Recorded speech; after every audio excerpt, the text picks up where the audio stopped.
เวลา 19:39 นาทีถึง 23 นาฬิกาพิธีพุทธาภิเษกตระกุดดินเผาปีที่ 4 สนใจสอบถามรายละเอียดเพิ่มเติมวัดดอนจันทร์อำเภอเมืองจังหวัดเชียงใหม่ 053 240 184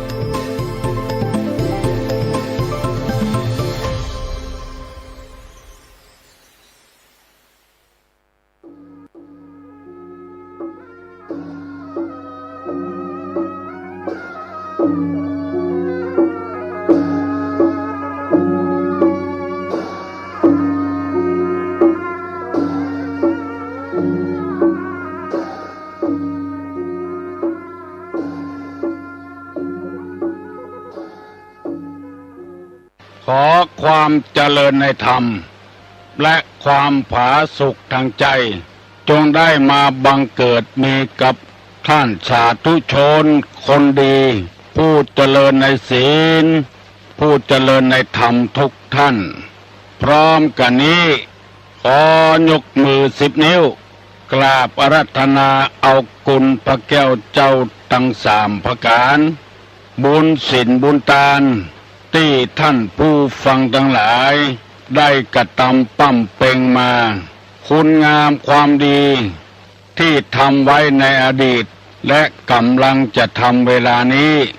คุณพ่อคุณแม่คุณครูบาอาจารย์ผู้ประสิทธิ์ประสาทวิชาความรู้เสื้อวัดเสื้อวาเสื้อบ้านเสื้อเมืองพระสยามเทวาธิราชสิ่งศักดิ์สิทธิ์ทั้งหลายอันมีพระบรมธาตุเจ้าโดยสุเทพครูบาเจ้าศรีวิจัยนักบุญแห่งล้านนาไทยพระธาตุเจ้าหริพูนชัยพระธาตุเจ้าดอยกองมูจังหวัดแม่ฮ่องสอนพระธาตุเจ้าลำปางหลวงจังหวัดลำปางเป็นต้นขอได้มาปกปักรักษาพ่อแม่พี่น้องลูกหลานเหลนวงศาคณาญาติทั้งสายโลหิตทั้งญาติธรรมทั้งหลายตลอดถึงข้าราชการทหารที่อยู่ในจังหวัดเชียงใหม่และกำลังปฏิบัติหน้าที่อยู่ชายแดนตำรวจครูบาอาจารย์พ่อค้าพาณิชย์เกษตรกรรมคนรับจ้างใจแรงงานคนขับรถขับลาทุกท่านที่เปิดวิทยุรับฟังเวลานี้เพื่อปากันมีความสุขกายสุขใจเหมือนกันทุกคนตลอดกาลนานก่อนที่จะได้ดำเนินรายการต่อไปนี้ขอปากันยกมือ10 นิ้วไว้พระพุทธพระธรรมพระสงฆ์เอาไว้เป็นสรณะที่เพิ่งปนมมือขึ้นว่าพร้อมกันอะระหังสัมมาสัมพุทโธภควาพุทธังภควันตังอภิวาเทมิกราบสวากขาโตภควตาธัมโมธัมมังนัมมัสสามิกราบสุปฏิปันโนภควโตสาวกสังโฆสังฆังนะมามิกราบ หันทมยังพุทธัสสะภควโตบุพภาคณะมะกะลังกะโลมาเสนะโมตัสสะภะคะวะโตอะระหะโตสัมมาสัมพุทธัสสะนะโมตัสสะภะคะวะโตอะระหะโตสัมมาสัมพุทธัสสะนะโมตัสสะภะคะวะโตอะระหะโตสัมมาสัมพุทธัสสะพุทธังสรณังกัจฉามิธัมมังสรณังกัจฉามิสังฆังสรณังกัจฉามิตุติยัมปิพุทธังสรณังกัจฉามิตุติยัมปิธัมมังสรณังกัจฉามิตุติยัมปิสังฆังสรณังกัจฉามิตติยัมปิพุทธังสรณังกัจฉามิต ตติยัมปิธัมมังสรณังกัจฉามิตติยัมปิสังฆังสรณังกัจฉามิอิติปิโสภะคะวาอะระหังสัมมาสัมพุทโธวิชชาจระนะสัมปันโนสุขโตโลกาวิทูอนุตตะโลปุริสะธรรมสารถิสัทธาเทวะมนุษย์สานังพุทโธภควาติสวากขาโตภควตาธัมโมสันติทิโกอากาลิโกเอหิปัสสิโกโอปะนะยิโกปัจจตังเวทิตาโพวินโยหิติสุปฏิปันโนภควโตสาวกสังโฆอุจุปฏิปันโนภควโตสาวกสังโฆญาญาปฏิปันโนภควโตสาวกสังโฆสามิจิปฏิปันโนภควโตสาวกสังโฆญาติตังจัตตาลิปุริสายุคานิอัฏฐาปุริสาปุคลาเอสะภะคะวะโตสาวกสังโฆอาหุไนโยปาหุไนโยทักขิไนโยอัญจลิกาลนิโยอนุตตะลังปุญญเขตังโลกัสสติกราบหนึ่งกราบสองกราบสามกาเลนะธรรมัสสวนังเอตัมมังคลมุตตมังมาแล้วเนอะมาถึงแล้วเสียงกองเสียงกองเสียงมองต่ำเข้าเสียงตุเจ้าเทศนาธรรมมาถึงบ้านมาถึงบนเรือนมาถึงในเรือนมาถึงในมุ้งในสุดมาถึงในเรือนไฟมาถึงเพียงห้องน้ำมาถึงในรถที่กำลังขับอยู่มาถึงในกาดที่ติ้ววิทยุไปเปิดตัวมาถึงกุฏิกุฏางนึงที่พี่น้องทั้งหลายเปิดวิทยุรับฟังเพื่อให้โอกาสท่านทั้งหลายได้มีความรู้มีความเข้าใจเรื่องการไหว้การสาการกราบสัมมาคารวะมีมารยาทที่ดีสมกับเป็นพุทธบริษัทในทางพระพุทธศาสนาซึ่งบรรพบุรุษของเราได้ยึดเอาไว้เป็นศาสนาประจำบ้านประจำเมืองโดยที่เป็นศาสนาที่มีแก่นมีสารไหว้สาเคารพนับถือนำไปปฏิบัติแล้วบ่เป็นพิษบ่เป็นภัยกับไผ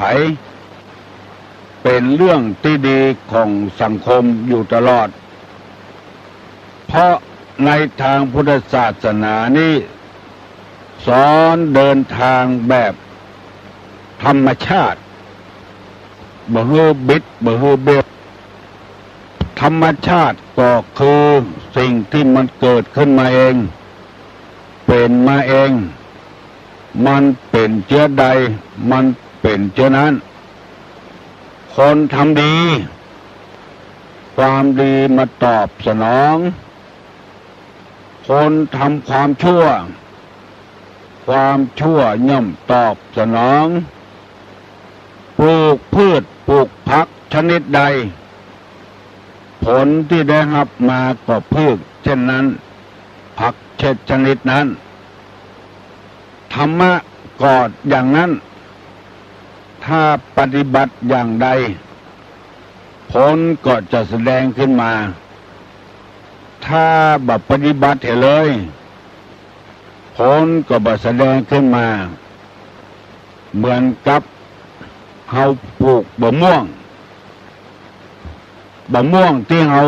จะกินที่เฮาปลูกก็บ่ได้กินไปกินมะม่วงของบ้านอื่นคนอื่นปูนที่เพิ่นปลูกมีลูกก็จำเป็นได้ทุกข์กับลูกถ้ามีก็บ่ได้ทุกข์กับลูกหรือบ่มีเอาลูกคนอื่นมาเลี้ยงเอาหลานคนอื่นมาเลี้ยงลูกคนตัวเองมาเลี้ยง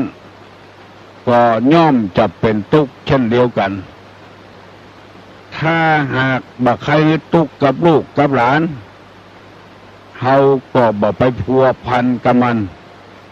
บ่เอามาเลี้ยงมันก็บ่ทุกข์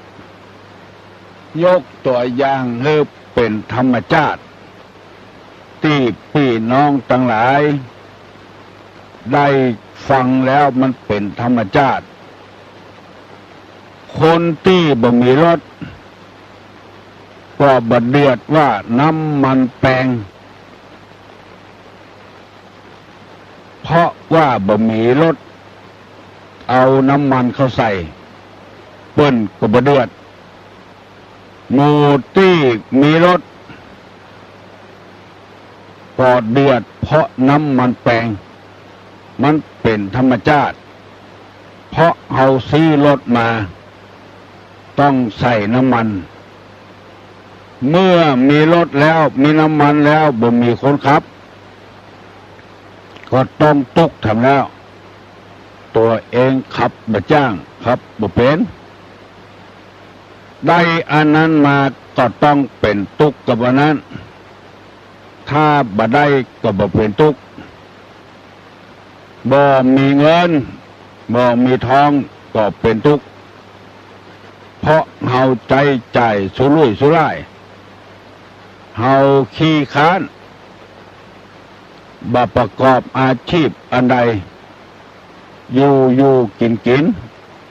ละเหินเปิ้นขอบไปเลยอันนี้ก็คือเป็นธรรมชาติเปิ้นมั่งมีสีสุขเพราะเปิ้นมันเปิ้นขยันตื่นเมื่อตี 3 ตี 4แล้วเฮายังอยู่ที่นอนอยู่ประเดี๋ยวนี้เฮาก็สู้เพิ่นบ่ได้เพิ่นได้ไปไกลแล้วอันนี้พูดสำหรับคนธรรมดาปอกกาพาณิชย์คนเนี้ยให้ใส่สวนสำหรับข้าราชการบ้านเมืองตลอดสัปดาห์หนึ่ง5 วันเต็มอันนี้ก็หันใจเป็นพ่องบันจะนอนอยู่ก็บอกว่าหยังนอนไปเตอะอาจารย์เอ้ยนอนไปเตอะครูเอ้ยตำรวจเอ้ยทหารเอ้ยทหารก็บ่ได้ตำรวจก็บ่ได้เพราะมีกฎข้อบังคับอยู่แล้วสำหรับครูบาอาจารย์ก็ดีนายแพทย์ก็ดีพยาบาลก็ดีลูกขวายนั่นก็ได้แต่บางคนพอถึง6 โมงเนี่ยอยู่บ่ได้ละฟังเทศน์เพราะฉะนั้นพระพุทธศาสนาเฮาจึงเป็นศาสนาธรรมชาติคนใดทำเจือใดก็ได้ผลฉะนั้นแล้วมีความจำเป็นอย่างยิ่งที่คนเฮาจะต้องปฏิบัติตามหลักธรรมชาติอย่าไปฝ่าฝืนมัน ถ้าฝ่าฝืนมันเมื่อใดก็เดือดร้อนเมื่อนั้นเอาง่ายๆวิทยาศาสตร์คือการฝ่าฝืนธรรมชาติเพราะว่ามันเล่นงานขึ้นมามันก็เล่นดื้อๆมันแบบงามแบบเมินเหมือนธรรมชาติต้องใส่เชื้อเพลิงให้มันต้องใส่มันเครื่องให้มันใครจะฟังบ่เข้าใจแต่ธรรมชาติของคนเนี้ยบ่ต้องเตือนอย่างแล้วกินข้าวป่าอาหารตามธรรมดานี่แหละสมมติว่าเฮารถไปเข้ายางระเบิดเถียขับไปสั่นทึดเถียอันนี้คือการฝืนธรรมชาติมันจะฮื้อเหมือนใจโดยทั่วไปนะเป็นไปบ่ได้บางครั้งมันไม่อยู่แต่เขาต้องเสียเงินเสียทองเสียก้าทนุบำรุงมันยังเขี้ยวปลอมกับเขี้ยวแตะเขี้ยวแตะนี้บ่ต้องระวังรักษาอย่าง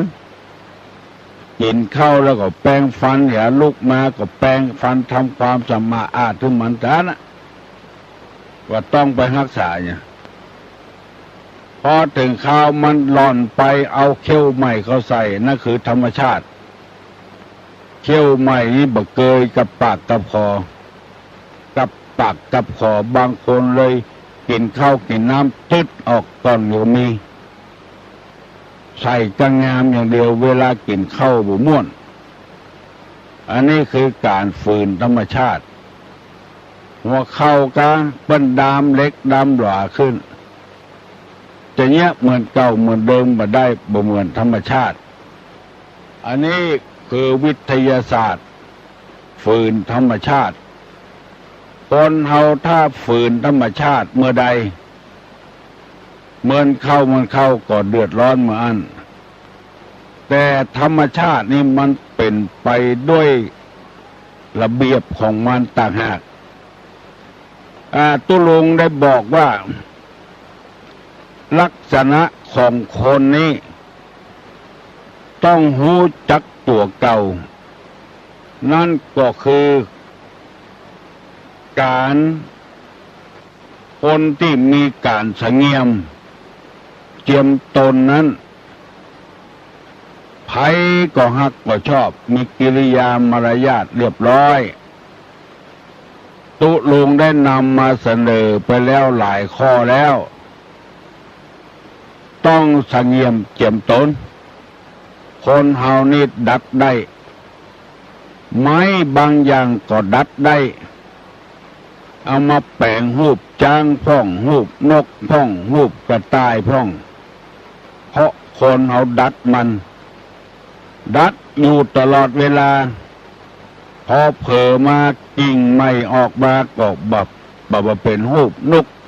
บ่เป็นรูปจ้างแล้วแต่ว่าคนเฮาดัดเตอเดียวนิสัยมันจะเป็นไปตามนั้นที่ตุลุงนำมาเสนอไปแล้วคือมีใจอ่อนน้อมบังคับที่จิตที่ใจพุ่นอย่าไปใจกระด้างกระเดืองถ้าใจอ่อนน้อมครบยำแยงแล้วร่างกายมันก็จะอ่อนน้อมไปตัวกำอู้กำจ่ามันก็จะอ่อนไปตัวถ้าจิตใจกระด้างกระเดืองกำปากก็จะกระด้างไปตัวตีนมือนิสัยร่างกายก็จะกระด้างกระเดืองไปตัวบ่ยอมอยู่ในอำนาจของไผบ่ยอมเชื่อฟังกำไผแม้แต่ผู้นำของประเทศรู้อำนาจแก่ความอยากที่เกิดขึ้นเป็นไปโดยดีๆแต่เพราะนิสัยจิตใจ กระด้างกระเดื่องบ่อ่อนน้อมบ่เคารพนับถือรัฐบาลเงี้ยอย่างควางหูควางตาไปหมดบ่เหมือนเจ้าบ้านเฮาธรรมดาปฏิบัติติดตามที่รัฐบาลสั่งมาผู้ที่มีใจกระด้างกระเดื่องจะต้องเป็นคนอย่างที่เขาว่ารัฐบาลไปคุกคุนอยู่กับเจ้าบ้านเจ้าจองเพราะว่าหาเสียงรัฐบาลไปต่างประเทศเพื่อไปสัมพันธไมตรีก็ว่าระยะนี้ไม่ควรไปเนี่ยยังบ่ได้สักอย่างเพราะว่าใจบ่อ่อนน้อมมาก่อนปากก็เลยบ่อ่อนน้อมทำไม่ยังเป็นพิษเป็นภัยเป็นหมดเนี่ยคือมันฝืนธรรมชาติเปิ้นทำความดีหูอยู่ว่าเป็นความดีก็ว่าเปิ้นยึดเป็นฐานหาเสียงหมู่นี้เป็นต้นสองมีความเจียมตนสงเงียมเจียมตนรู้ฐานะรู้ความเป็นอยู่บ่อาจเอื้อมขึ้นไปสู่เบื้องบนปากก็เจียมกำปากตัวเองก็เจียมตัวเองอันนี้มันเป็นธรรมชาติเพราะคนเหล่านี้อ่อนน้อมไปได้ฝืนธรรมชาติไปพ้องนั่นก็คือบังคับจิตบังคับใจมาเสียประโยชน์ได้ประโยชน์มาสู่เปิ้นสู่ตัวเป็นคนอ่อมน้อมคบยำแยงผู้เฒ่าผู้แก่สามบ่ถือตัวสี่บ่ยิงยโสห้า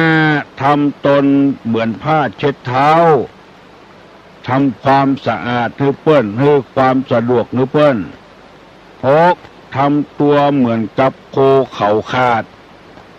บ่มีพิษบ่มีภัยบ่ควิดไผบ่ไล่ฆ่าไผเจ็ดทำตนดุจงูพิษที่ถูกรีดแล้วบ่มีพิษบ่มีภัยกับไผผัวก็บ่มีพิษกับเมียเมียก็บ่มีพิษกับผัวแปดอ่อนโยนเก้านุ่มนวลวันนี้จะอธิบายคำว่าอ่อนโยนข้อที่แปดกับข้อที่เก้านุ่มนวลอ่อนโยนนี่บ่ใจอ่อนแอไปสังเกตพ่อผัวเมียเป็นอยู่กับกันเมียไม่ยิงคนใดอ่อนโยนต่อผัวได้ปฏิบัติปัดโปผัวจะมีคนนิยมชมชอบคนตั้งภาคกลางภาคใต้นิยมมาเซาะเมียตั้งเหนือเพราะว่าคนตั้งเหนือนี้ได้รับอิทธิพลจากพระพุทธศาสนาปฏิบัติปัดโปผัวดีกูบาดย่างต่างเตียวอย่าว่าแต่คนไทยภาคกลางภาคใต้เลยแม้แต่ฝรั่งมั่งค่าเพราะนิยมเอาคนไทยไปเป็นเมียว่าใจเพื่อกามราคะอย่างเดียวเพราะแม่ยิงตังเหนือพ่อแม่เป็นคนสั่งคนสอนคืออ่อนโยนคือนุ่มนวลต่อสามีปฏิบัติดีแท้บางคนปฏิบัติเหลือพ่อเหลือแม่ผู้มือกำเนิดจำก่อนปฏิบัติสามีคนจึงนิยมชมชอบกันแม่ยิงฝรั่งชอบแต่งงานกับผู้ชายต่างประเทศอย่างทางภาคอีสานเพราะว่าคนผู้ชายต่างประเทศมีความนุ่มนวลอ่อนโยนบ่เหมือนคนไทยเฮา เหี้ยมโหดกินเหล้าเมายามาแล้วมาไล่เตะลูกเตะเมียว่าจะได้ก็บ่ฟังลูกอยู่คนตี้คนต่างคนจอกคนแจ้งเหี้ยมโหดบ่อ่อนโยนบ่นุ่มนวลเหมือนฝรั่งนี่ไปที่ไหนเอาเมียนำหน้าต่างคนต่างอ่อนโยนนุ่มนวลเข้าใส่กันแม่ยิงไทยก็อ่อนโยนนุ่มนวลพ่อชายฝรั่งก็อ่อนโยนนุ่มนวลมันตยกันได้บ่มีพิษบ่มีภัยกับกันที่นำมาเสนอนี้เพื่อให้สังคมเฮาอยู่ได้มีความสุขบานหวานใจพยายามปรับปรุงเอาได้เน้อก็ออกไม่ออกศรัทธาบางคนมาสอตุลุงว่าตุลุงตุเจ้าวัดนี้ที่โคตรเอาใจตัวเองว่าจะก่อสร้างห้างแปลงหยัง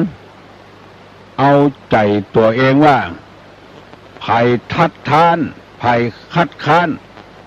ไผ่บอกก็บ่ฟังเอาใจตัวเองว่าอันนี้คือความบ่อ่อนโยนความบ่นุ่มนวลบางแห่งบางที่จะคิดจะสร้างอย่างบาดทำแบบทำแปลนเสนอตามลำดับชั้นให้สร้างก็สร้างไปแล้วสร้างหาดมาแล้วสักกรรมก็มีเพราะว่าบ่อ่อนโยนบ่นุ่มนวลเอาใจตัวเองว่ากระด้างกระเดื่องมาบวชในธรรมมิตรในยังบ่เข้าใจดีเตื้อก็เลยทำตัวเหมือนกับเป็นเจ้าบ้านธรรมดาพฤติกรรมเป็นเช่นนั้นไผว่าก็บ่ได้เปิ้นตักเตือนก็ว่าเปิ้นอิจฉาเปิ้นแกล้งว่าได้พยายามปรับปรุงนิสัยตัวเก่าให้นุ่มนวลให้อ่อนโยนมีหลายวัดหลายวาที่ศรัทธาบ่อยไข้เข้าวัดเขาว่าเพราะตุเจ้าบ่อ่อนโยนบ่นุ่มนวลสวกมือศรัทธาไปปล่อยหลวงบัดโตยขบวนขตานไปที่อื่นที่ไก่เหรอคนที่คนต่างที่นำมาเสนอนี้บัดได้ว่าให้ไผสักคนเพื่อให้พ่อแม่พี่น้องลูกเต้าหลานเลนพระสงฆ์พระเจ้าได้มีนิสัยนุ่มนวลและอ่อนโยนหรืออ่อนโยนและนุ่มนวลอู้กับพอออกไม่ออกอู้อย่างนุ่มนวลเข้าใจดีอย่าไปโอหังทางแตกลูกเต้าก็ดีผัวเมียก็ดีพ่อกับแม่ก็ดีหัวหน้าคนก็ดีข้าราชการทหารตำรวจก็ดีถ้าคนใดอ่อนโยนและนุ่มนวลหัวหน้าเจ้านายอ่อนโยนนุ่มนวลต่อลูกน้องก็ฮักก็แปลงไปใจอำนาจบาดใหญ่เกินไปมันก็หมดที่หมดทางพระพุทธเจ้าทำเป็นตัวอย่างบางคนจะมีคนฆ่าคนแกงบ่คอดกรรมบ่กระทำเวรอย่างสิอย่างธรรมชาติจึงจะลงโทษมันคนเดียวปล่อยมันตามความต้องการของมันเช่นพระเทวทัตใส่ร้ายป้ายสีพระพุทธเจ้ากู้ยังแม้แต่ลมหายใจบดายก็ใส่ร้ายพระพุทธเจ้าโคตรแต่พระองค์ก็บ่โคตรยังนุ่มนวลอยู่ตลอดเวลาไปที่ไหน ครั้งหนึ่งพระองค์ไปบิณฑบาตคนที่นอกศาสนาบ่มีศาสนาหานพระพุทธเจ้ามาบิณฑบาตเมื่อเจ้าพร้อมกับด้วยภิกขุทั้งหลายคนนอกศาสนาปากันไล่ด่าพระพุทธเจ้าไปตั้งใดก็เกิดด่าจนพระอานนท์ทนบ่ได้ทูลถามว่าพระพุทธเจ้าหมู่นี้มันด่าถึงวันพระพุทธเจ้ายังบ่ย้ายไปที่อื่นเหรอพระองค์บอกว่าอานนท์เอ๋ยถ้าเฮาย้ายไปที่อื่นด่าเฮาแถมเฮาก็ย้ายไปแถมเฮาใจความอ่อนโยนใจความนุ่มนวลดีกว่าที่เขาด่านั้นมันบ่มีเป็นความจริงเขาใส่ร้ายป้ายสีต่างหากเขาบ่ฮู้น้ำทำคำสอนของเฮาเขามีนิสัยเจอี้มาแต่โคตรแต่เงาของเขาเพราะฉะนั้นเฮาจะบ่หนีเฮาจะอยู่เจ๊ะถ้ามันมีความผิดอย่างเขาว่าหมู่หัวโล้นหมู่บ่ทำประโยชน์หยังนุ่งผ้าก็นุ่งแบบไม่ยิงแจ้งมาก็เสาะขอกินกับเปิ้นหมู่สุดกำปิดอย่างหมู่เนี้ยหมู่นอกศาสนาด่าเปิ้นมันบ่เป็นไปอย่างนั้นเฮาบ่ได้ไปเบียดเบียนไผกุมบาทเถอะขึ้นร่องไผจะใส่เฮาก็จะเอาไผบ่ใส่เฮาก็บ่เอาจุดแล้วแต่เจตนาความสุขของเพิ่นเฮาทำอย่างนี้เฮาบ่ได้เกียรติได้ค้านอย่างที่กรรมเขาว่าอันนี้เฮาทำนุ่มนวลเฮาทำมันอ่อนโยนเฮาบ่ได้ไปท้าประทายเขาบ่ไปละอยู่นี่ก่อนเถอะนานไปความนุ่มนวลความอ่อนโยนของพระพุทธเจ้าสามารถชนะหมู่ที่นอกศาสนาฟังธรรมนักเข้าก็เลยเกิดศรัทธาเลื่อมใสพระพุทธเจ้าไปเองอาศัยความนุ่มนวลอาศัยความอ่อนโยนมาเดียวนี้นิยมน้ำยาอีกอย่างหนึ่งเรียกปรับความนุ่มซักผ้าเสร็จแล้วใส่น้ำยาปรับความนุ่มนุ่งผ้าที่ปรับความนุ่มแล้วมันม่วนใส่สบายผ้าที่มันแข็งนี่มันใส่บ่อ่อนนุ่มใส่บ่สบายเพราะว่ามันแข็งนอนทับก็แข็งถ้าปรับความนุ่มเห็นแล้วนุ่งม่วนอุปมาฉันใดขอเมตตาผู้ฟังทุกคนได้พยายามเป็นคนอ่อนโยนเป็นคนนุ่มนวลจะไปทอมตัวนักก็บ่ดีเฮายังมีพิษมีภัยอยู่แต่ใจความนุ่มนวลความอ่อนโยนผัวทำก็ได้เมียทำก็ได้ลูกทำก็ได้พ่อทำก็ได้แม่ทำก็ได้อย่างสมัยปัจจุบันนี้ใครอ่อนเกินไปลูกก็เลยได้ใจแต่ก่อนนี้ห้องแม่เฮ้ยพ่อเฮ้ยกินข้าวแล้วกาว่าบักกินเตื้อกะมาเดี๋ยวนี้ต้องคับต้องผมใส่ละอ่อนผู้บาดย่างตังเตียวลูกของแม่เจ้าอ่อนโยนอ่อนนุ่มฟังแล้วมันม่วนมีหลายคนที่ใจวาจานุ่มนวลต้องคนพ่อลูกกินเข้าด้วยกันกินไปลูกมันไปคบใส่หัดใส่ทราย กินกับข้าวให้ขึ้นพ่อบอกกถามว่าให้อย่างพ่อพบแสงัดให้โอ้ดักเหี้ยพ่อเข้ามันปลูกกับดินมันก็เอาพ่องอ่ะอดเอาเหี้ยนุ่มนวลใส่ลูกน้องเอ๋ยปีหน้านะเฮาปลูกเข้าเฮาบ่ปลูกกับดินนะเนาะเฮาไปปลูกบนป่ายไม้ปุ่นเนาะลูกเนาะยะเราเกิดพอเรานุ่มนวลขนาดนักนุ่มนวลต่อลูกมันก็คิดได้ว่าไปเป็นได้จะได้เอาเข้าไปปลูกบนป่ายไม้มันปลูกกับดินมันก็ย่อมเป็นหัดอยู่พ่องตุลงไปหัน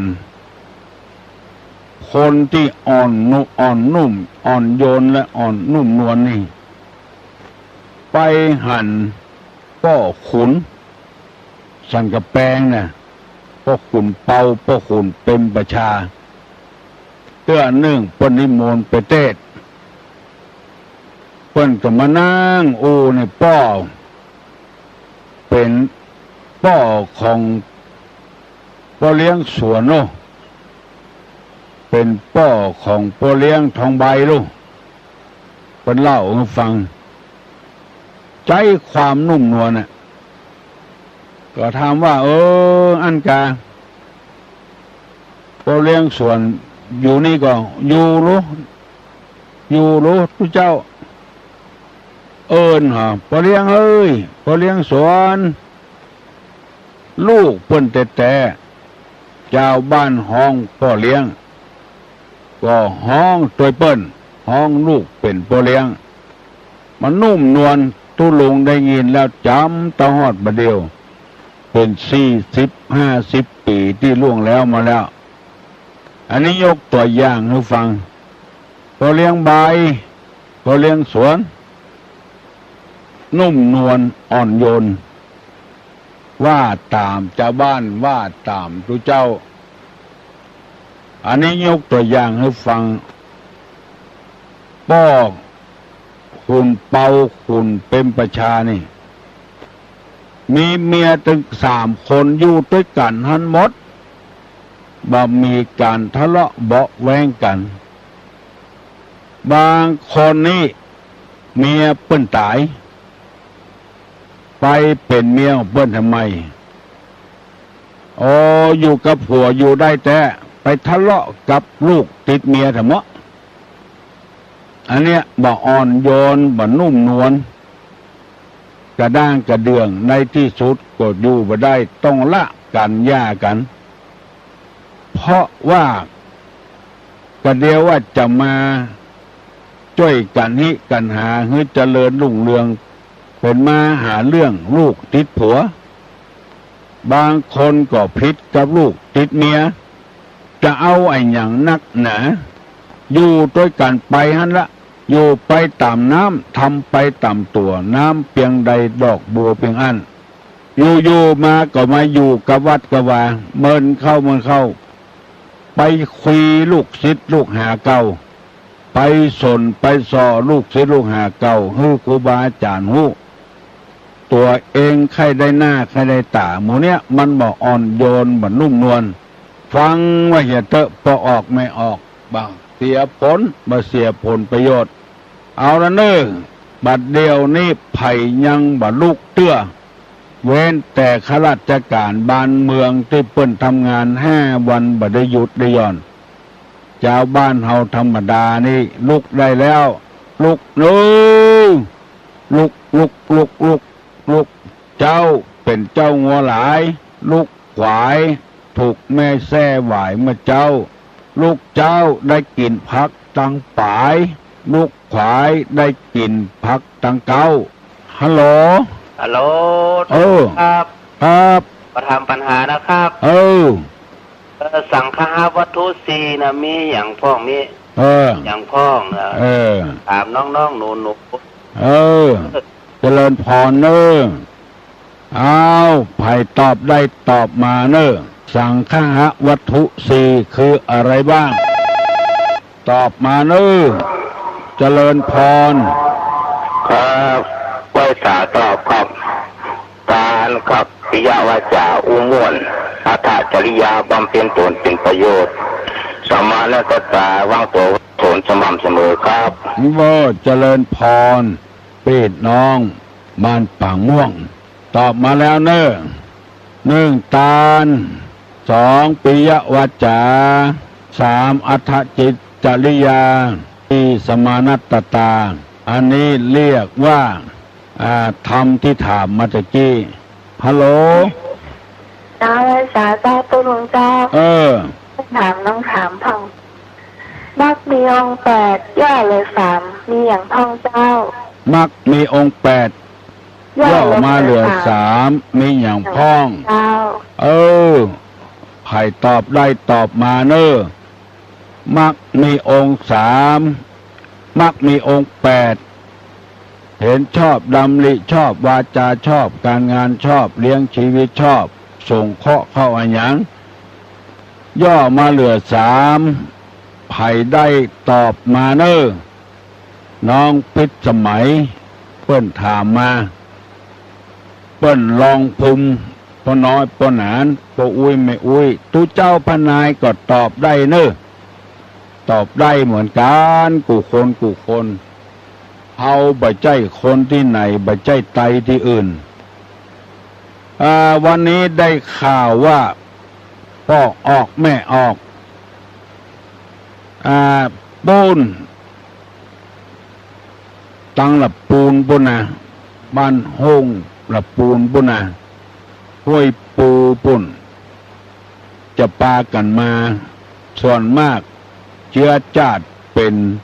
ปักกัญญอแต่งตัวปักกัญญอมาเนอะห้วยละบ้านห้วยปูฮัลโหลไว้สาครับย่อเหลือ3เนาะ1ศีลสมาธิปัญญาหนึ่งครับย่อลงเหลือศีลสมาธิปัญญาครับแล้วขอถามยัง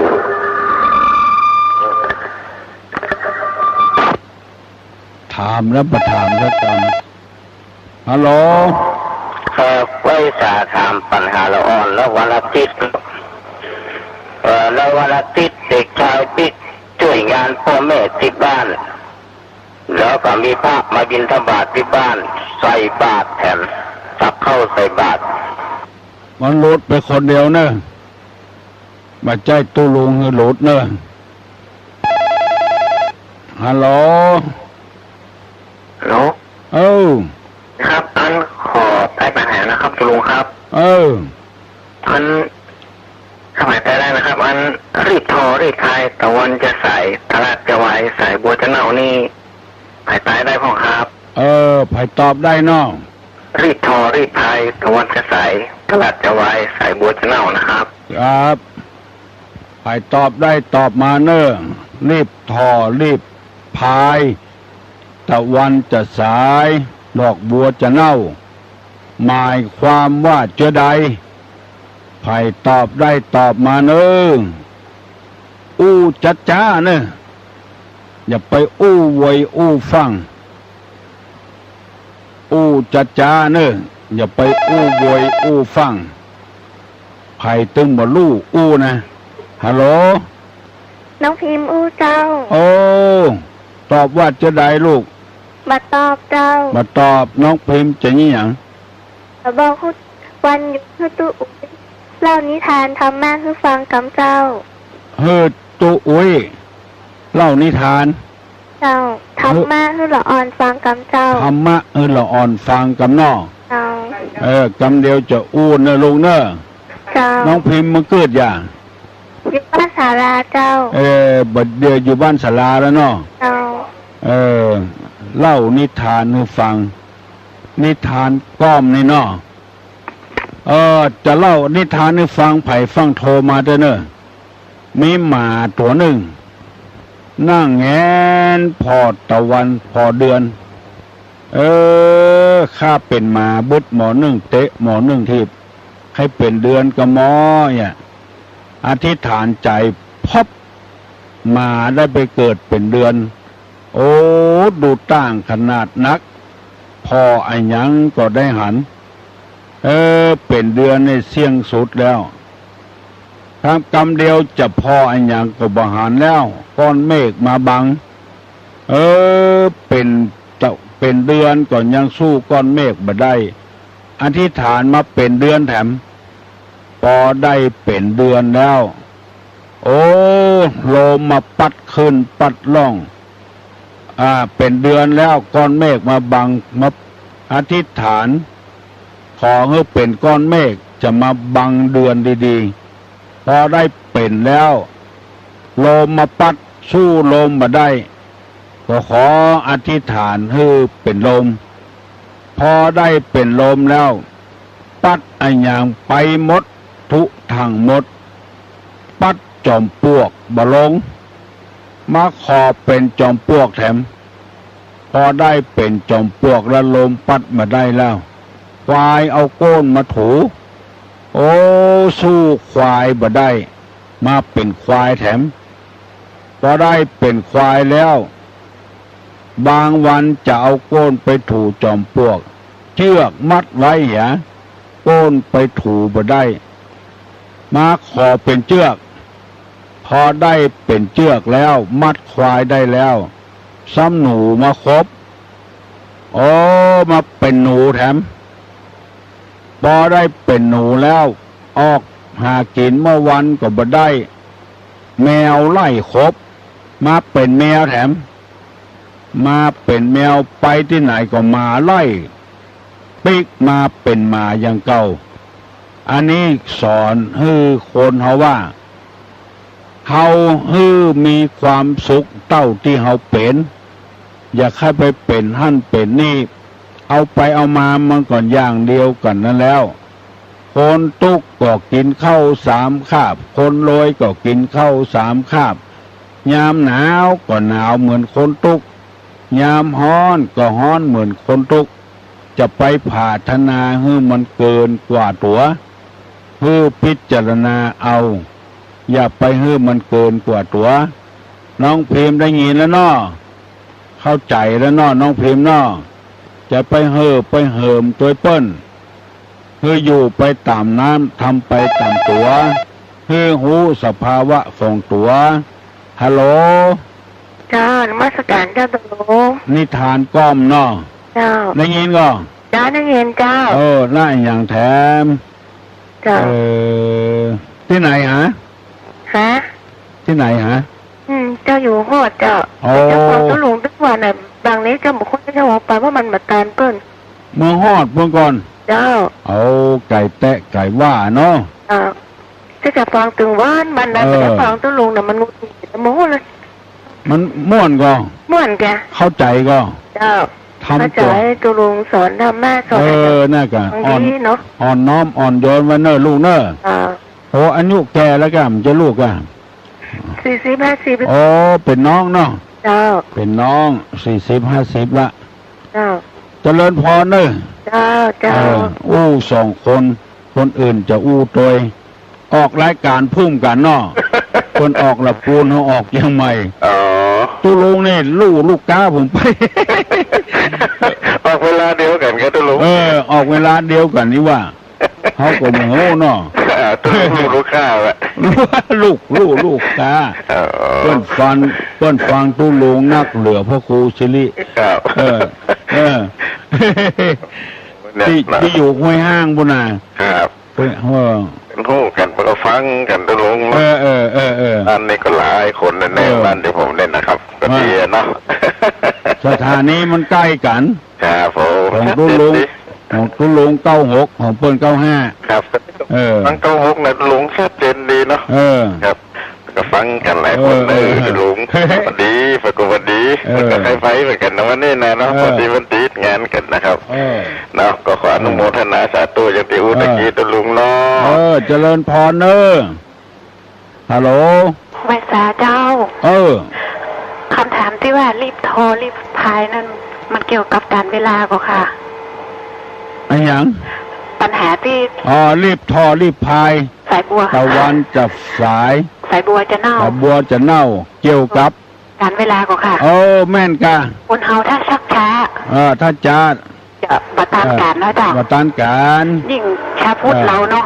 ถ้ารอเข้าวัดตอนเฒ่าตอนแก่ก็จะประทานแล้วเนาะเจ้าตันแล้วหัวเข้าวันดีละ เอาตอนหนุ่มๆเนี่ยนะเจ้าคำเดียวอุ้มลูกอุ้มหลานให้ไปวัดตึกอะตัวหลวงเติกบานี่แม่มอสัตว์ไว้ฮืออย่าเจ้าอ้างหลานนั่นจะทำอย่างต้องรีบทำนะเจ้าต้องรีบทำตะวันจะสายบัวจะเน่าเนาะเจ้าพลาดโอกาสแล้วจะเสียใจกับนมัสการไหว้สาเจ้าถูกต้องแล้วเนอะเจ้าโอ้เก่งจะแตะแม่ออกเขานี่เราต้องรีบต้องทำอย่างตู้ลงกับหูตัวโลดตึงวันเนี่ยอายุนักขึ้นพญาติก็มาคุยละรีบทำบุญติ๊กอะไผ่มาขออย่างก็ฮื้อเพื่อนฮัลโหลครับถามปัญหาแล้วครับมันขวายแล้วนาพอออกครับบัดถามเจ้าเนาะปนมมือเนอะสัพพะโรคาวินิมุตโตสัพพะสันตาปวัชิโตสัพพะเวระมติกันโตนิพุโตจัตุวัง